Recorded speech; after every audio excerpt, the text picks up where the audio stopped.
va vivre ce matin une journée prospective.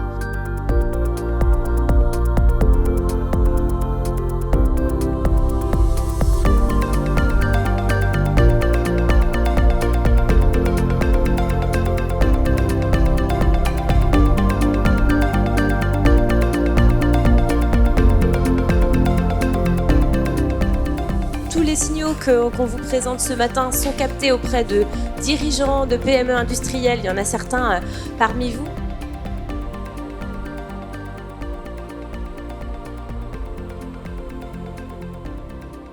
Aujourd'hui, on a des grandes entreprises, des donneurs d'ordre qui travaillent sur des plans de décarbonation dans leurs entreprises. Donc ce mouvement de décarbonation pourrait rapidement s'imposer aux fournisseurs en Europe et à l'international. Problème, la BPI, par une étude qu'elle a fait récemment, nous montre que si 80% des dirigeants des PME-PMI sont convaincus qu'il faut rentrer dans cette dynamique de changement climatique et de changer les choses, pour autant, même s'ils sont 80% à être convaincus, seuls 13% aujourd'hui déclarent être en capacité de réduire fortement leur empreinte carbone dans les 5 ans à venir. À cela s'ajoute bien sûr une pression de plus en plus forte de la société civile, des clients finaux en fait, sur les entreprises.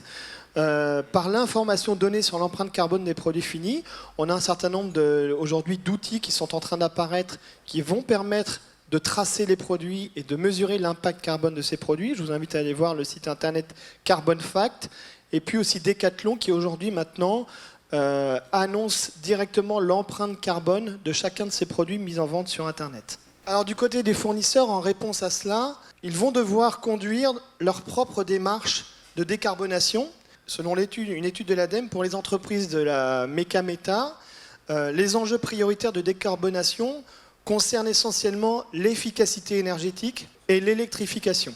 Donc les fournisseurs vont devoir être en capacité de fournir des informations de type empreinte environnementale, dont le carbone, qui seront demandées de manière contractuelle par les donneurs d'ordre. La chaîne de valeur, de manière générale, va donc être appelée à évoluer et à se structurer autour de ces transmissions des informations. Ça pose la question du lien de confiance qui va devoir être établi ou réétabli avec les donneurs d'ordre, puisqu'il va y avoir du partage d'informations sur cette empreinte carbone. C'est aujourd'hui dans l'intérêt des donneurs d'ordre d'aider leurs fournisseurs à monter en compétence dans leur politique de décarbonation. Je vous invite aussi à aller voir dans le dossier Signaux, quand vous l'aurez en fin de semaine, le projet Zéro Carbone Project, impulsé par Schneider Electric, qui accompagne ces 1000 principaux fournisseurs pour les aider à réduire de 50% leur empreinte carbone d'ici à 2025. L'idée derrière, c'est que Schneider fournit directement des outils et des ressources qui permettront à ces fournisseurs de quantifier leur émission de CO2 d'une part, ou encore de fixer et atteindre leurs propres objectifs de décarbonation. Sur tout ça, il va y avoir aussi un impact sur les territoires, et on voit que, poussé par la logique de développement durable en particulier, de décarbonation, on a de plus en plus de synergies inter-industrielles qui se mettent en place sur les territoires, notamment dans le lancement des projets. Je vous invite à aller voir le pôle Avenia, qui est spécialisé dans l'industrie du sous-sol. Donc l'industrie du sous-sol, c'est tout ce qui est oil and gas, stockage géologique, mines et carrières, qui est à l'initiative d'un grand projet territorial sur la décarbonation, dont l'objectif est de capter le dioxyde de carbone. Donc ça se passe dans le sud-ouest, du côté de la frontière espagnole. Donc capter le dioxyde de carbone en sortie d'usine, de le transporter dans des pipes et de l'injecter dans des sites de stockage géologique. Et on voit qu'il y a tout un écosystème qui est en train de se créer dans le sud-ouest autour de ces logiques-là.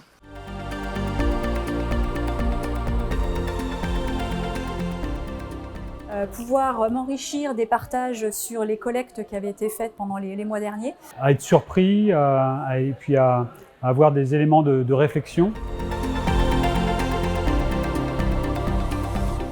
On voit bien que le collaboratif, il est au cœur de l'ensemble, en fin de compte, que ce soit avec les fournisseurs, que ce soit avec les collaborateurs.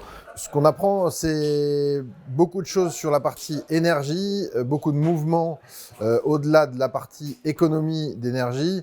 Le sens de l'humain, c'est l'équipe avant tout. Puis les problèmes environnementaux qui ne sont pas à négliger. On a beaucoup parlé d'énergie.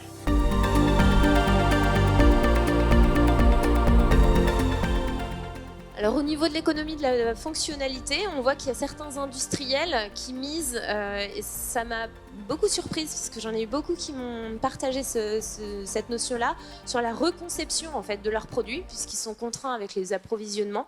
Donc ils sont en train de repenser leurs produits avec les matériaux ou les pièces disponibles, mais également du coup l'économie de la fonctionnalité avec les services. Comment est-ce que je vais mettre en place justement, je vais apprendre à vendre des services au-delà même des produits déjà existants dans mon entreprise. L'objectif pour eux, c'est d'avoir un maintien justement d'activité à court terme, une moindre dépendance de la production, et puis également pouvoir, là encore à court terme, créer de la valeur. Un industriel, plutôt dans le domaine de l'électronique, me disait que de toute manière, à l'heure actuelle, il faisait le constat qu'il maîtrisait de moins en moins la notion de production. Donc en ce moment, moins on fabrique et plus on vend de services, mieux on se porte. Mais d'autres auront une lecture beaucoup plus structurelle, comme je vous le disais, et réfléchiront davantage autour de l'évolution de leur modèle économique. Il y a une dirigeante industrielle dans le domaine de la chaudronnerie qui justement m'indiquait que l'approvisionnement lui fait très peur, car ça devient durable et les répercussions seront fortes sur le pouvoir d'achat. Elle se pose la question, elle qui vend du métal, je me questionne de plus en plus sur la valeur même de mon entreprise. Où est-elle? Comment s'exprime-t-elle? Et donc pour tenter d'y répondre, justement, elle forme ses équipes au design circulaire, à justement l'économie aussi de la fonctionnalité. Donc tous ces services qui se développent dans l'industrie, et au détriment parfois de la production et pas forcément en complément, posent aussi la question de l'ADN de l'industrie demain, si on se renforce toujours plus dans la question de service. La question qu'on voulait vous poser ce matin, c'est toutes ces nouvelles approches qui viennent de vous être présentées. Est-ce que pour vous, est-ce que vous pensez que ça peut créer de la valeur pour votre entreprise? Oui ou non? Vert, rouge. À vos votes. Alors, beaucoup de vert. Orange pour certains.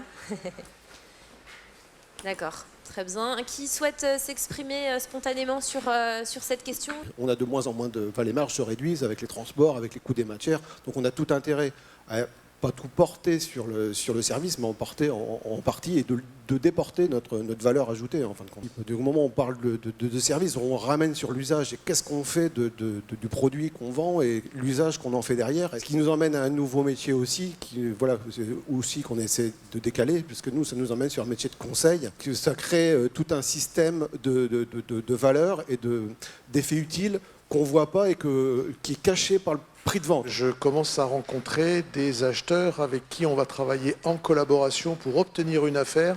Donc ça n'est plus finalement le client qui va obtenir une affaire, je dirais, avec son fournisseur, mais il va l'obtenir grâce à son fournisseur.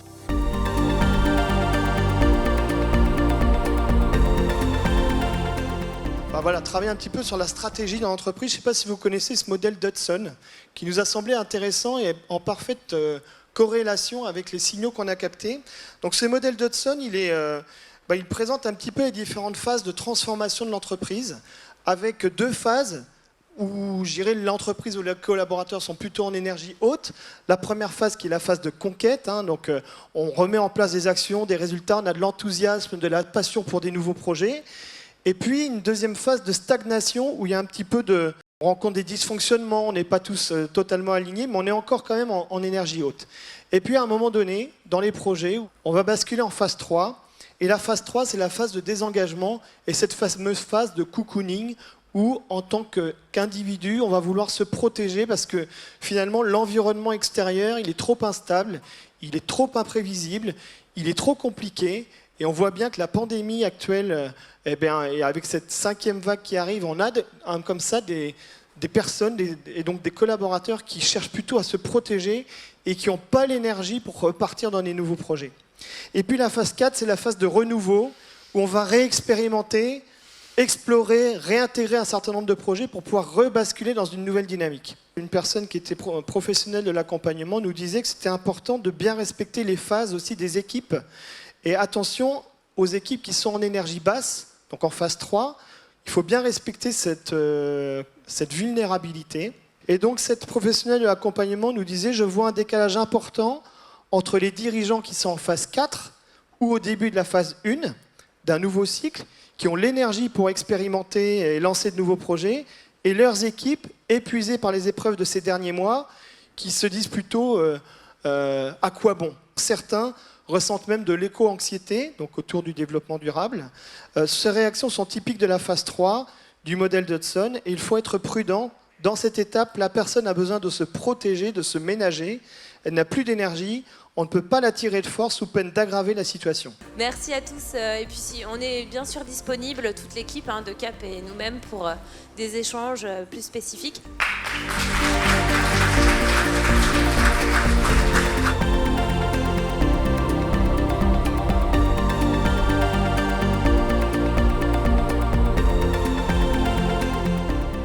Je repars avec pas mal d'idées à creuser, des marchés à regarder et des webinaires à voir. Donc il y en a un qui a été annoncé en janvier sur l'évolution du marché au niveau automobile, voiture électrique. Voilà, ce que j'attends, c'est qu'on puisse continuer à échanger et que ça soit vraiment un moteur pour le territoire, en fin de compte, quoi. Partager le changement et emmener nos équipes pour continuer à être des équilibristes et s'adapter dans un monde qui est en perpétuel mouvement.